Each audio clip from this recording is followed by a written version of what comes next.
How to add a Visa gift card on Roblox.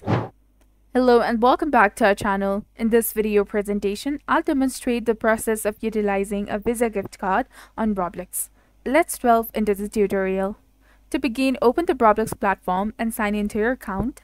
Once you've successfully logged in, navigate to your home page and click on the Roblox tab. Inside the Roblox section, locate the option to purchase Robux. You can select the desired amount you wish to spend. For instance, pick any amount that suits your needs. Moving on to the payment stage. When you reach the payment stage, opt for the Visa credit card option and subsequently provide the necessary details of your Visa card. After entering your Visa card information, proceed to finalize the payment. This method allows you to effectively utilize a Visa gift card on Roblox. I trust that this instructional video presentation has been informative and beneficial.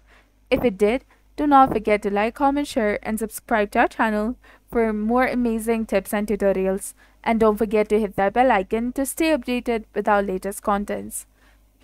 Thank you for your viewership and support. See you in the next one.